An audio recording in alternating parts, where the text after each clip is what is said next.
बुलेटिनमध्ये सुरुवातीला महत्त्वाची बातमी पाहूयात। मुख्यमंत्री एकनाथ शिंदे आज साताऱ्याच्या दौऱ्यावरती आहेत। आज साताऱ्यामध्ये लाडकी बहीण कार्यक्रम होणार आहे। मुख्यमंत्र्यांच्या हस्ते योजनेचा शुभारंभ होईल। लाडकी बहीण योजनेच्या सन्मान सोहळा कार्यक्रमासाठी मुख्यमंत्री एकनाथ शिंदे आज साताऱ्याच्या दौऱ्यावरती आहेत। मुख्यमंत्री एकनाथ शिंदे यांच्या उपस्थितीमध्ये हा मेळावा पार पडणार आहे। सणासुदीपूर्वी अनेक महिलांच्या खात्यामध्ये पैसे जमा झाल्यामुळे महिलांमध्ये उत्साहाचं आणि आनंदाचं वातावरण पाहायला मिळतंय। तर मुख्यमंत्र्यांनी लाडकी बहीण योजनेचा शब्द पाळला, लाभ दिल्यामुळे सर्व महिलांकडून त्यांचे आभार व्यक्त केले जातात।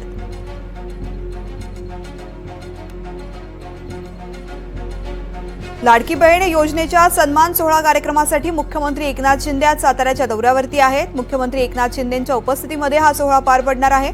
सणासुदीपूर्वी अनेक महिलांच्या खात्यात पैसे जमा झाले, त्यामुळे महिलांमध्ये उत्साहाचं आणि आनंदाचं वातावरण आहे। मुख्यमंत्र्यांनी लाडकी बहीण योजनेचा दिलेला शब्द पाळला आणि त्याचा लाभ महिलांना मिळाला, त्यामुळे महिला मुख्यमंत्र्यांचे आभार मानतात। मुख्यमंत्री एकनाथ शिंदे आज साताऱ्यामध्ये येत आहेत। साताऱ्यामध्ये लाडकी बहीण योजनेचा कार्यक्रम आहे।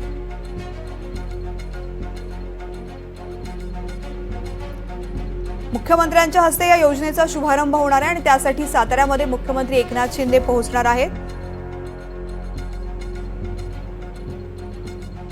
सुजित आंबेकर माझे सहकारी साताऱ्यावरून थेट आपल्या सोबत आहेत। सुजित,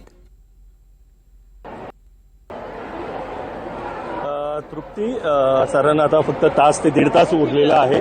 मुख्यमंत्री आणि दोन्ही उपमुख्यमंत्र्यांचं आगमन थोड्या वेळ तिथं होणार आहे। मी आता उभा आहे याच सगळ्या प्रांगणामध्ये आणि इथं मागं स्टेज आहे। याच मंडपामध्ये काल मुसळधार पाऊस झाला। आपण बघू शकता इथली नेमकी अवस्था काय आहे। इथं अजूनही पाणी काढण्याचं काम चालू आहे। फार मोठ्या प्रमाणात साधारण 1 ते 2 फुटाचं पाणी या सगळ्या मंडपात साठलं होतं आणि ते पाणी काढण्याचं काम चालू आहे। आता उरला प्रश्न या सगळ्या कार्यक्रमाचा। तर कार्यक्रमाची जय्यत तयारी कशी चालू आहे मी आपल्याला दाखवू शकतो। हे भव्य दिव्य असं स्टेज इथं सातारा जिल्हा प्रशासनानं उभारलेलं आहे। मोठमोठ्या LED स्क्रीन्स आहेत। साताऱ्यातले सगळे दिग्गज, सर्व खासदार असतील, आमदार असतील, हे या कार्यक्रमाला उपस्थित राहणार आहेत। ही साधारण बैठक व्यवस्था आहे। ही अशा पद्धतीची बैठक व्यवस्था आहे। सर्व आमदार इथं, मंत्री महोदय इथं बसणार आहेत, जिल्हाधिकारी, अधिकारी, आणि हे सगळं फार मोठं स्टेज सातारा जिल्हा प्रशासनाने उभारलेलं आहे। आता मी थोडक्यात तुम्हाला स्टेजच्या पलीकडचा भाग दाखवणार आहे की या स्टेजच्या समोर साधारण दोन्ही बाजूला महिलांची बसण्याची व्यवस्था करण्यात आलेली आहे। बघू शकता हे भव्य दिव्य असं मंडप आहे। सातारा जिल्ह्यातून बहुतांश महिला आता यायला सुरुवात झालेली आहेत। काही महिला आपण बघू शकता अगदी महाराष्ट्रीयन पोशाख धारण करून आलेल्या आहेत। इथं आपण बघू शकता महिलांचा आनंद द्विगुणित आहे। अनेक महिलांना त्यांच्या खात्यामध्ये 3-3 हजार रुपये 15 तारखेलाच मिळाल्यामुळं महिलांमध्ये आनंदाचं, उत्साहाचं वातावरण आहे।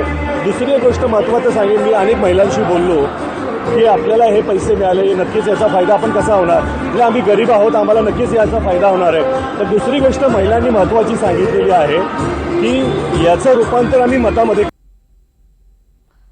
आम्हाला जो हे जे अनुदान मिळालेलं लाडकी बहिणीचं, याचं रूपांतर आम्ही मतदान करणार आहे। या महायुतीला मतदान करण्याचं आवर्जून या महिलांनी सांगितलेलं आहे। तृप्ती, मुख्यमंत्री एकनाथ शिंदे स्वतः साताऱ्यामध्ये येत आहेत। त्याआधी खात्यावरती पैसे जमा झाले आहेत, त्यामुळे महिलांमध्ये आनंदाचं वातावरण आहे। एकूणच कसा प्रतिसाद मिळतो या कार्यक्रमाला हे पाहणं महत्त्वाचं आहे। सुजित, धन्यवाद संपूर्ण माहितीसाठी।